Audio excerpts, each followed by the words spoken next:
Hey guys, what's up? It's iFlynn here, and today I wanted to share with you guys my thoughts and opinions on the Heart of Deimos update as a whole. A few days ago, I got myself to the max rank with the Entrati family, which is the syndicate that is attached to this open world, and I've pretty much done everything that there is that is new to do. So I have, got the Necromec, and I've done, a few runs with the Isolation Vault, and also invested a little bit into the Helmuth system. So give or take a few weapons and companions, I've pretty much done everything that there is to do. And even then, like the companions and the weapons and stuff like that, they're not really going to affect my opinion on this update as a whole anyway. Although rewards are important, they're not necessarily going to affect my overall opinion of how much I enjoyed playing the update, because that's what we're going to be talking about. We're not necessarily going to be talking too much about the rewards, but we will dive into those a little bit, right? So, the Heart of Deimos is Warframe's third open world. If you haven't guessed already, it's got like an infested theme to it.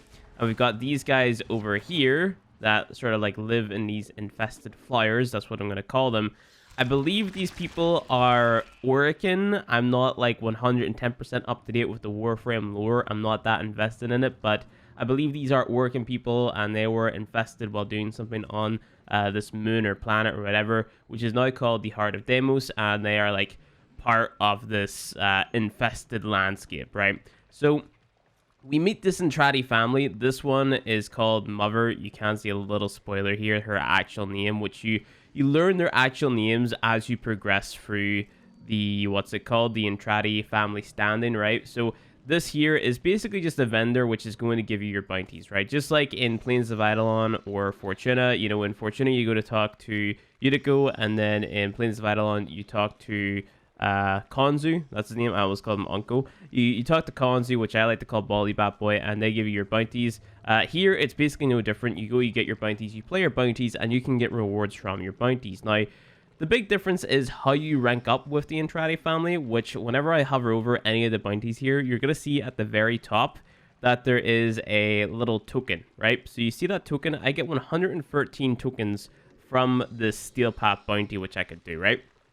Now, what these tokens are used for, they're used to rank up with the Entrati family. So it's not just a matter of playing the bounty and then getting the standing. No, you have to play the bounty to get this token, and then you have to trade this token in to get the standing. Now, to some people, that's a little bit more confusing, like why add another extra layer to it, but there's pros and cons to this new system that they've introduced, right? So this is only one member of the Entrati family, so that one gives mother tokens because she is the mother of the family.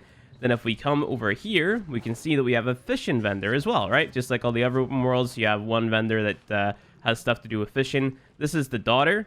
Now, what we can do is we can go to Exocrine assignments.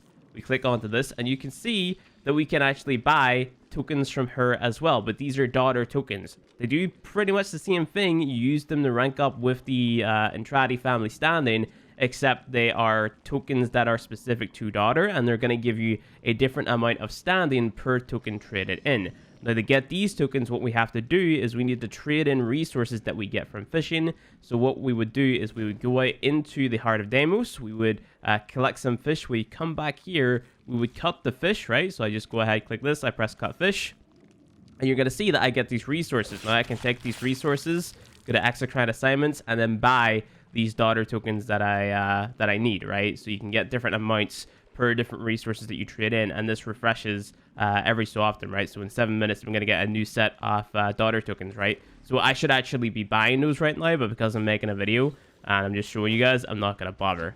So it's very important to get as many tokens as possible, especially as you're ranking up, because you're going to need different sets of tokens to rank up with the Entrati family, right? So the meta right now is to like get a lot of mother tokens because they are the most accessible. You get them from just doing the bounties, and then you run around and you do activities here and there, such as fishing and hunting and stuff like that, to get the tokens from the other family members, which you need to rank up. And then, you're going to have a few of those left over. So over here, we have Sun. You can see his real name there if you want to. We can trade tags for, that's the wrong one. If we go to Capture Deimos Wildlife, Capture Deimos Wildlife is pretty much the same thing. You go out, you hunt animals, you bring the tags from those animals back, and you can trade those tags in for the sun tokens. And of course, there's a bunch of other stuff you can get. So on the daughter vendor as well, the fishing vendor, you can buy stuff for fishing. Over here, you can buy stuff for hunting, and you can also make new Kavats and Kubru. So we go to Revivification, if I can pronounce the word, you can see that we can go ahead and we can make our own.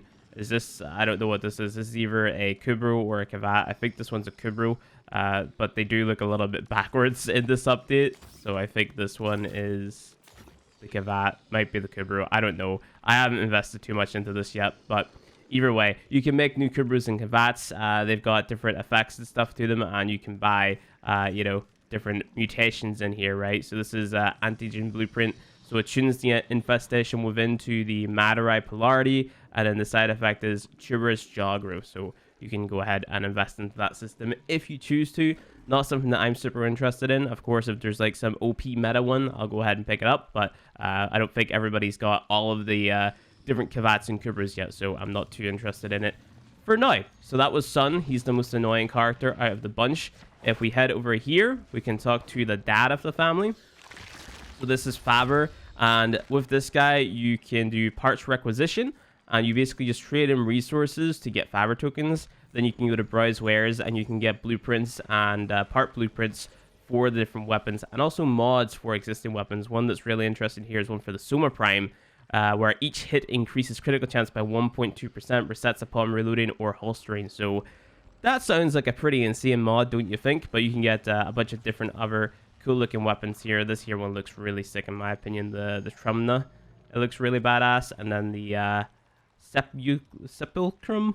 I can't pronounce these words, man. Like they're complicated for me. That, and it's the morning time, so I'm not willing to put effort into them. But those weapons look really cool. I'm assuming they're like Orcan weapons or something. Faber tokens.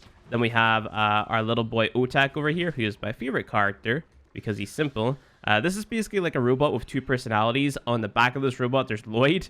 There he is. But then on the other side, the one with the smiley face, that is Otak. And Otak specializes in mining. So you go to extraction expeditions, and you can trade in mining resources for his tokens. You also can browse wares to get the blueprints for the what's it called, the gems and stuff you need. I actually have to pick up.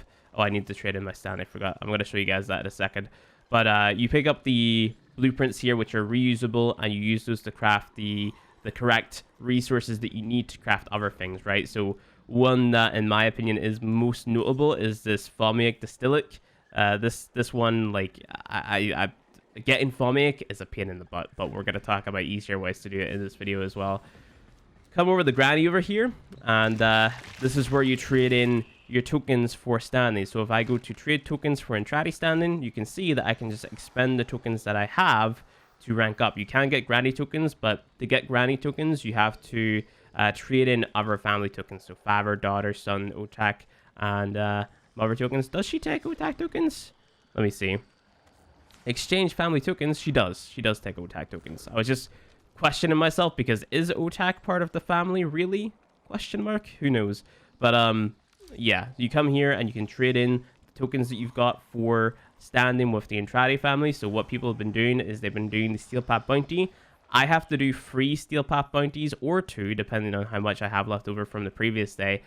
3 or 2 steel path bounties to get, is it 303 tokens? Yeah, 303 tokens to hit my max standing cap within a day. So I just need to have 303 tokens just to hit that max rank in one day, and then that's it. So that's basically me done with my Entrati standing for the day. So what this means is that you could jump in to the Heart of Deimos update, right, with only like 1 day in the week to play, and you could play like the full day in that 1 day of the week, just spamming out bounty after bounty after bounty, and have a big collection of those tokens in your inventory. Then you can log in for like a minute each day and just trade in your tokens, right? Let's say you have like a busy schedule, you're doing school, you're doing a job, whatever, you know, that way you can sort of like keep up with your friends if they happen to play Warframe and they play a lot more than you do, right? So the system's cool in that way. It just allows you to sort of keep up, right, and get the things that your friends would also have, so you can still play together. So that's really cool.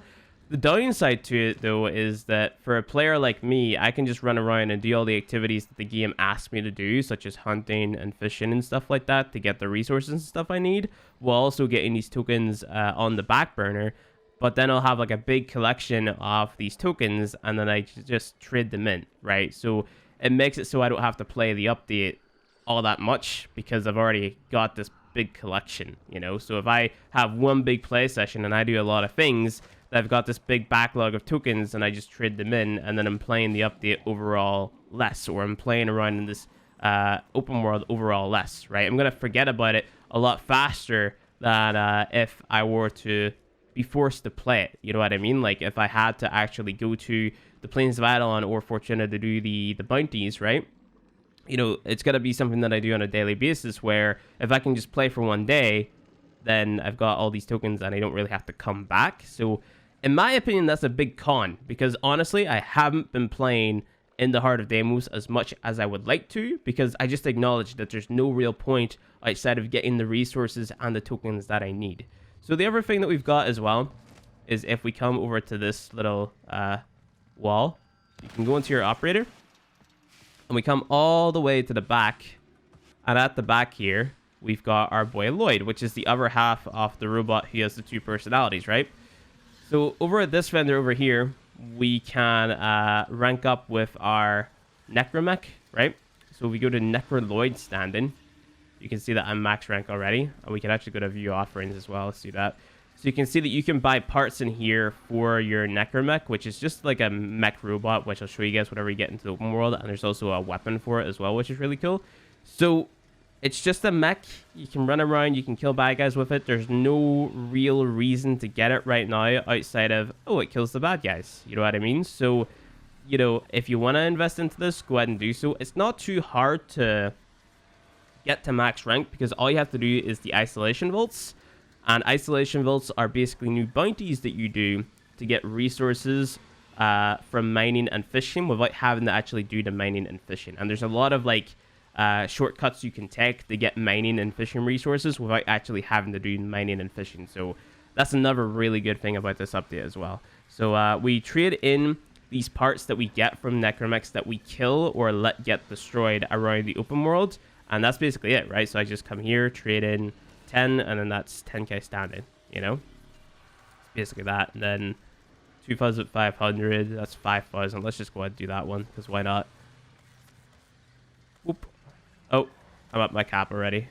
Never mind. It's whatever. So I could just come in here and buy all this stuff now.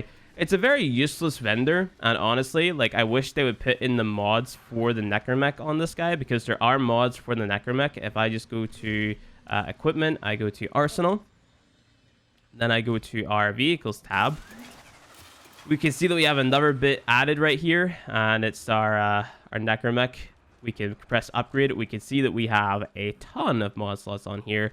There are rare Necromec mods, which I haven't got any to drop yet, because I've just been really unlucky, and honestly, I haven't been playing all that much, because I've been able to hit like my max standing cap without actually having to play, which is crazy. But there's rare mods, and I assume that they want us to sort of like fill up as many of these slots as possible. It's a lot of mod slots, man. It's a lot. We also got a new weapon for him, which is really strong. This thing's crazy good. The Mostalon, it's really fun to use, honestly. So, like, if you're not interested in the Necromech, getting it just for this weapon is totally worth it.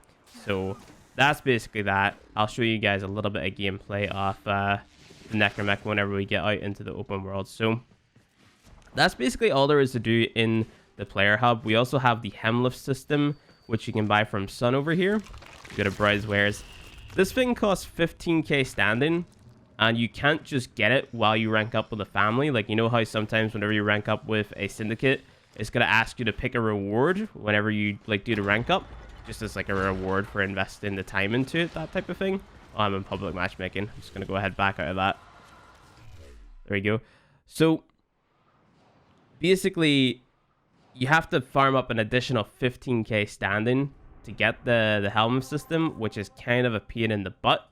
So it wasn't really well thought through, at least in my opinion, especially for the people who wanted just to get the Helmuth System from this update, because let's be real here, not everybody is a big fan of open worlds in Warframe. Like, maybe they've had a bad experience with open worlds in the past. Maybe they really detested the grind within Fortuna or the grind within Plains of Eidolon, and open worlds just aren't their thing. They'd rather just have the corridor base tile set shooter that Warframe once was. That's totally fine, you know, whatever floats your boat. So I don't know, I just wish they would have made the Helmuth system a little bit more accessible instead of forcing players into grinding out everything that they have to grind out within the open worlds, and you know, another 15k stand on top of that. It's kind of ridiculous. It should just be a reward that you can pick. But the open world is very pretty. You got to give them props where props are due. It's a very pretty and unique looking open world. It's got lots of secrets. As you guys can see, I've got like a lot of these markers on my map here, and that's because of the lock pins that I've been using to like place down these markers on my own. I've called them Requiem pylons. They're basically like little towers that you can go to, right? And you activate the crystal that is connected to the tower with your amp. What's going to happen is that it's going to apply like an effect to the enemies that are near it, right? And then whenever you kill them, what'll happen is that it'll drop resources out of this tower, right? Now these resources are usually resources from mining and from fishing. So what I was doing whenever I needed to get resources such as Famia, for example, I would just like come out of the open worlds, come to this tower here, see if it was a consistent one, because some of the towers, their effects are not that consistent. And then I would just run this, and then once all the enemies were dead, I killed them off my amp, I would run back into the player hub and then just rinse and repeat that process until I got enough of the resource that I wanted. I went to the effort just to go ahead and mark all of them down so I can make a video on it later, showing you guys where all of them are, and just letting you guys know that you should be going to all these different locations every single time you come into the open world to like maximize efficiency of farming, that type of thing. So that's a cool way of just like, you know, getting a little bit more resources that you know, you otherwise wouldn't want to farm. The really bad thing about this update, and the thing that people dislike the most about it, is the fact that it sort of forces hunting on you, right? So you have to get out your tranq rifle and sort of like just go around the map and pay attention for the beeping, because you can hear the beeping, which means that there is an animal close. You can see him through the wall. You basically have to do this to get the sun tokens to rank up with your Entrati standing, and people really dislike that, and I'm not gonna lie, I'm in the camp of disliking it. Like, I get it, the DE wants us to play all the content, but hunting, animal conservation, not necessarily why we play Warframe in the first place, right? So, like, why would I want to do this, and why would I be happy if you're forcing me to do it? On top of that, it is quite buggy. There's some animals that fly up in the air, right? A notable location would be all the way... Where exactly is it? There's a location where the animals get stuck quite often. I think it's somewhere over here. Maybe it's not. It doesn't really matter where it is. You guys will... There it is. Over here, the animals get stuck really often because there's a flying one. What happens is the nest is sort of like spawned in this cave, right? And the animal spawns above the nest because it's a flying one. It'll get stuck inside this big orange bit. And a lot of people have been running across that bug. I'm not too sure if it's been fixed yet, but it has been happening quite consistently to a lot of people. On top of that, sometimes the one that spawns in whenever it's flying, it doesn't spawn in sometimes for people. Like, they just can't find it. So that's a big bug as well. So, you know, overall, like, it's an okay update. If I were to give it a numeric rating, I would give it a 5 out of 10. I just got my Necromec stuck. Nice. I got my Necromec stuck in between the rock. Can I spawn it again? I can't. I have to wait 3 minutes, but that's the Necromec. He's a mech. You jump into it with your what's it called? Your operator. Can I get out of here anyway? There's no way I can get out. Can I maybe do slash unstuck? Like that? Oh, nope. Not. But you can turn into a turret like so, which is really cool. You've got like an iron skin for it. You can let out mines and you can throw a canister. And then, of course, you've got the gun attached to it as well. You can sort of float up in the air with your thrusters, and you can dash forward like so. I'm sure you guys have seen gameplay off it by now. Yeah, that's one of the many bugs within the Heart of Deimos. This update has been quite buggy for me. Sometimes I've been falling through the map. Sometimes bounties won't progress. Like, there's a list of bugs, and we'd be sitting here all day if you wanted me to go through all of them. I'm sure whenever you jump into play for the first time, you'll probably notice that there are a ton of bugs. This is one of the cool effects or events that happens within this open world. A big worm comes up, and then he shoots the other worm. So just pay attention. But it will whoosh. Big boom. Big laser beam. And then this one dies, and its brains scatter all over the map as a resource that you can collect. It's pretty cool, honestly. Like, a lot of people want to fight these enemies, like these big worms, and I'm not gonna lie, I too want to fight the enemies as well, but not out yet, so we can just go and collect all the stuff, the residue from them. I believe you use this stuff as fishing bait, so keep that in mind as well. It's important to just run around and pick it up. Whenever I was playing through the Heart of Deimos quest, because this does have a quest attached to it where you can see that event happening. Some of it is just lying around, and I was collecting it quite a bit whenever I was there. So the Heart of Deimos is definitely a very unique open world. It's got a lot of secrets in it. It's well, I say secrets, it's just things that you want to be doing every single time you enter it. You've got hunting, you've got fishing that you want to be doing. You've got those little towers you want to be doing. Isolation vaults are good for getting more resources from mining and hunting. It's just a bounty where you go in, you kill some enemies, and then there's little crystals that you activate.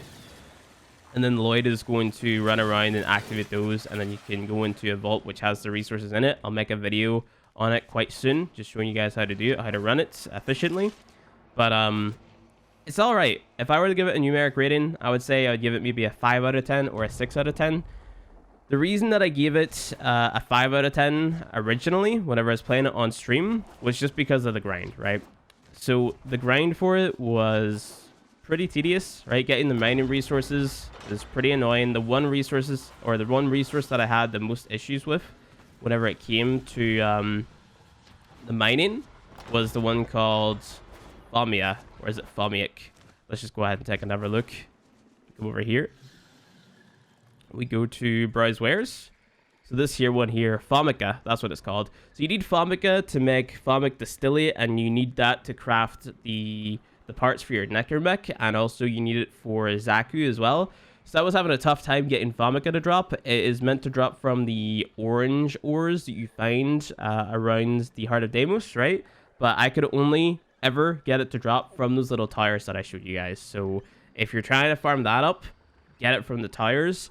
And what else was I having trouble with? The scintillant drop. So scintillant is another rare resource that is present within the Heart of Deimos. If we come over to the bounties here, where are we at? So scintillant is a rare on bounty 1, but it was common on bounty 2. I've got it from bounty 2 a total of twice, and I've got it more from the Necromecs after a multitude of hotfixes, maybe 10 times.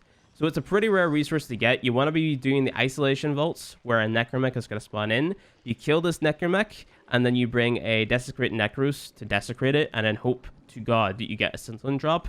That's if you need it. I'm pretty sure you need scintillant for Zaku. Not 110% sure, but you definitely need scintillant for something. What it is just escapes me at this moment in time. But yeah, that's pretty much it. That's the Heart of Deimos.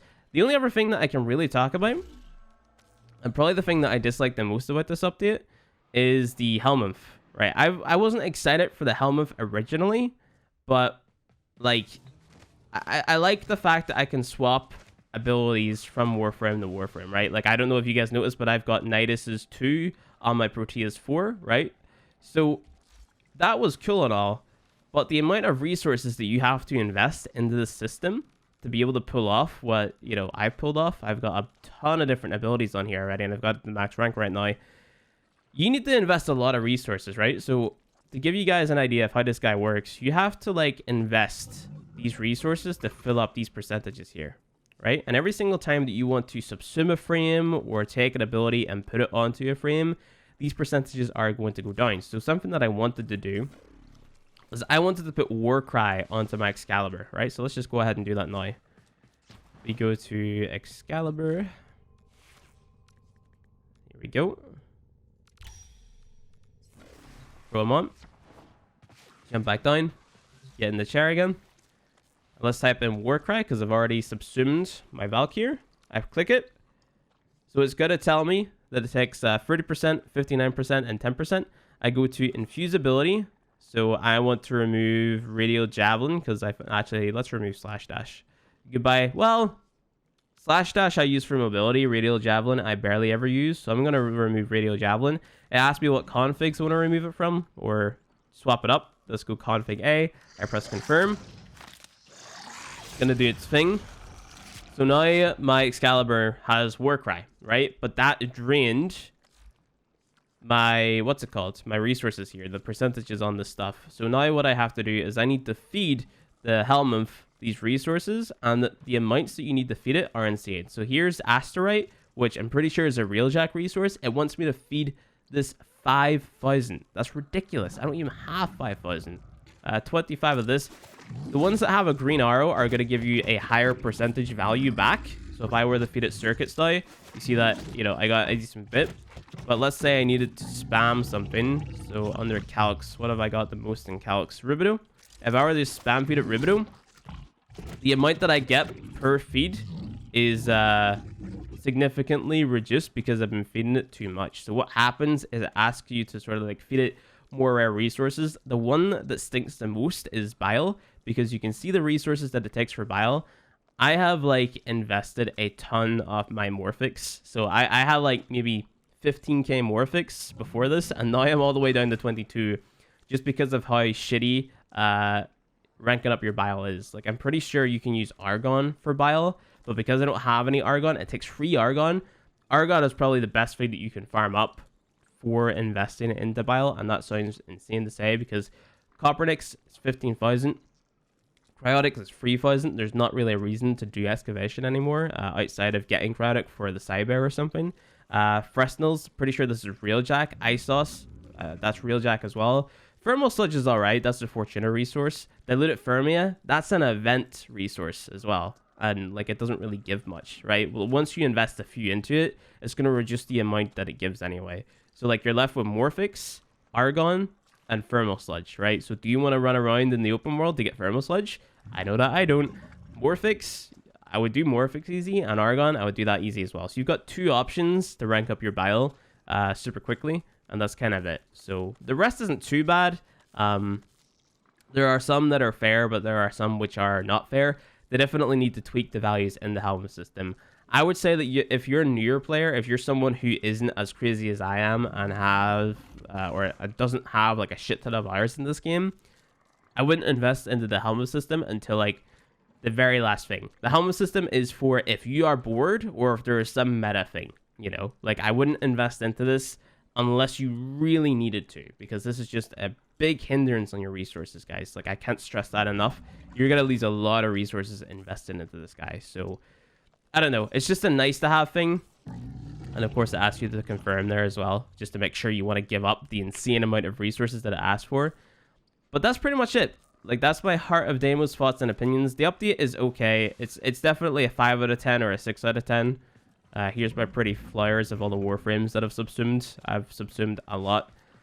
I don't know. Like, it is just another open world at the end of the day. So I'm kind of indifferent about it. I would rather have a new open world over Railjack, but at the same time, like, myself and a few others, we're pretty much done with it at this point. Outside of just getting some blueprints from the vendors, pretty much done with it, you know what I mean? So it is just a new open world. It was impressive whenever they released Plains of Eidolon, and Fortuna was the next step up, but Heart of Deimos doesn't exactly hit the same as Fortuna did, at least in my opinion. And on top of that, there's still things that they need to do with Fortuna as well. So I don't know. That's just my thoughts and opinions on it. I would say that the Heart of Deimos is probably my least favorite open world in terms of things to do, because isolation vaults, as cool as they are, they get really repetitive quite fast, right? Where in the Plains of Eidolon, you've got the Eidolons to do, you've got the bounties to do, and I really like the bounties in Plains of Eidolon. Like, whenever it first came out, I enjoyed playing for the bounties. I like the bounties in Fortuna.